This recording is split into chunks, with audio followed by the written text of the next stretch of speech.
They're not just fighting Trump. They're fighting your voice, your vote, and the very meaning behind democracy itself. Watch Caitlin Collins get destroyed when this unknown MAGA supporter shuts down her every negative narrative.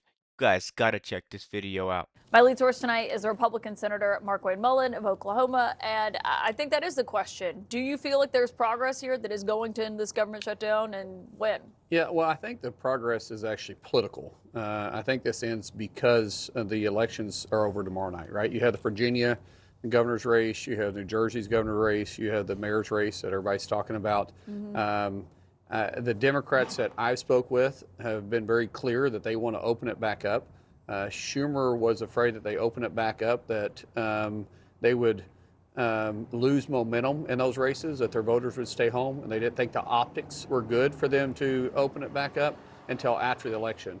So I think, we've heard, Caitlin, that several Democrats have misspoke by saying that the people are leverage, that it only gets better for them. We don't have to go through the names. You guys have heard all the names.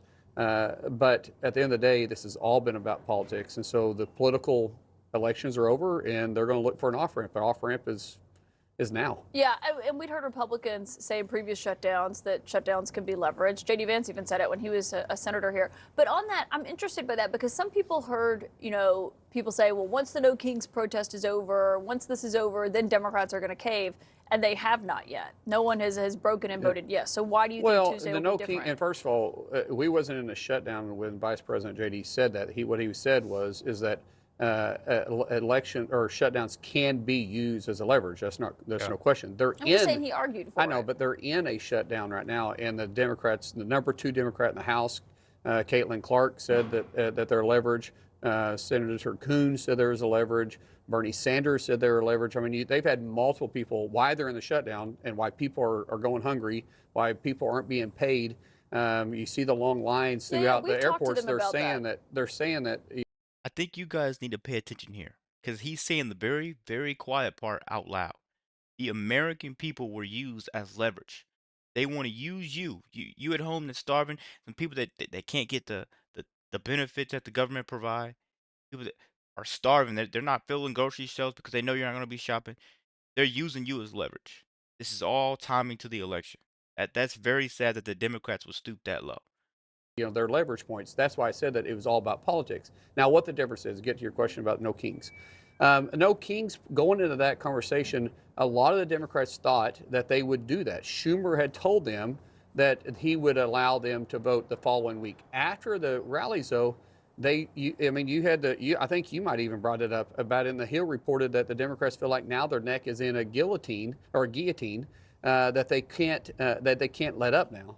And then as the optics continued, now this is from my friends that are senators that are Democrats. You're saying Democrats told you this? Yes, Democrats. And now my friends that are senators that are Democrats are now saying that Schumer has told them, and one of them, I haven't talked to Dick Durbin themselves, but one of them said that Dick Durbin pushed Schumer on this, and that Schumer told Dick Durbin that listen, after the election, we'll let you guys go, let you vote on how you want to vote, and open the government back up. I mean, they've still said they want the ACA subsidies, so we'll see what happens after the election tomorrow. But on SNAP funding, you're on the Senate Appropriations Committee. Obviously, you know how important this funding is to a lot of people. The Trump administration is only funding about half of it. It's about $8 to $9 billion that are actually needed per month.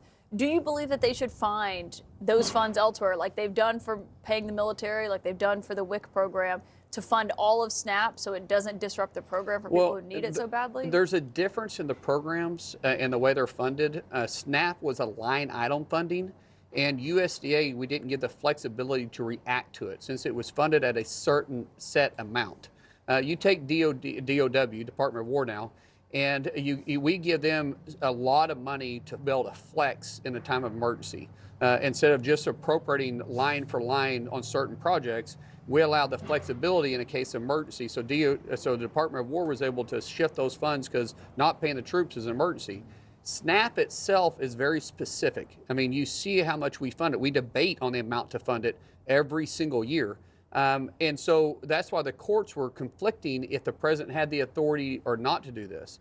I would suggest that if there was a president when we wasn't shut down, and if we weren't shut down, that the opposite, the opposing side, would probably scold the president for trying to use these extraordinary measures to fund the program. In this case, USDA said they have found some money that the program's not being. The contingency fund though wasn't designed for SNAP. It was designed in a case of an emergency for FEMA, like say in farmland, we had an additional large amount of farm crop insurance or something like that. You can see she's interrupting and she just doesn't care. She's just looking for a gotcha moment. Forget the people at home that's starving. See, that's the difference between Trump and these clowns. They care more about votes than families. Headlines over households to them. Trump's running the country like a business, not a popularity contest. Let's keep going, guys. People who get the SNAP benefits. Right. If they're only paying out half of it, it disrupts how it gets paid out because they're not getting all of it. Right. They may not even get it on time. I mean, what do you say to the 240,000 people in Oklahoma who rely on SNAP benefits? Well, I would Should say they the not find a Democrats, way to pay all of it? It's an easy way to pay all of it, Caitlin. Open the government back up. We're not asking the Democrats to do anything they haven't done before. Vote for the same CR they voted for 4 other times. That's simple. Why they're trying to put the blame on the President of the United States by saying that he should fund it? We are the funders of the government. We control the purse strings. Congress does, not the executive branch, the legislative branch. The best way to make sure those programs are funded is that we open the government back up. Okay, We're going to vote tomorrow for the 14th time for an opportunity for the Democrats to open it up. And guess what?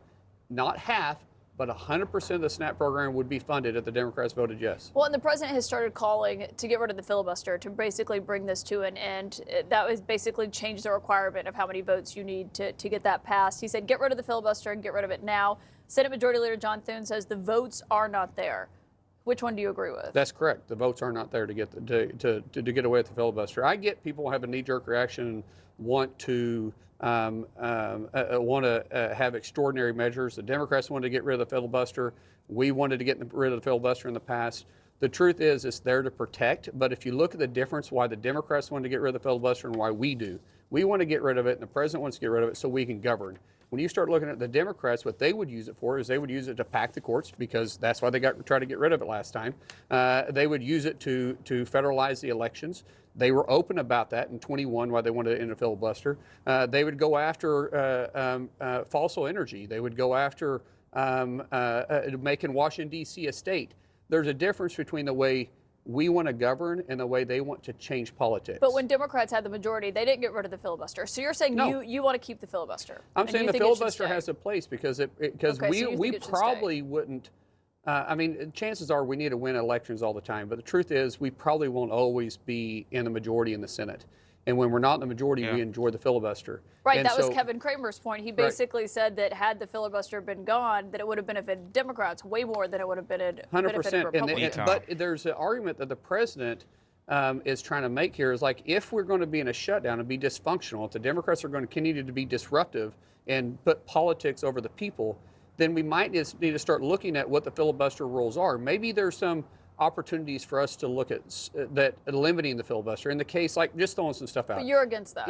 If we were to look at it in a sense to say, if we were to look at it and say that, hey, okay, after the government is shut down for 10 days, maybe we could have limited ability to open the government back up and bypass the filibuster. But to do it with the filibuster as a whole, I don't think that's the right move right now. If this shutdown has showed us anything, it's that intelligence isn't measured by degrees. It's measured by results. And America's future depends on who's smart enough to see the difference. Let me know what you guys think about this video. Be sure to like, comment, subscribe if you're new. And as always, let me know what to react to. We're out.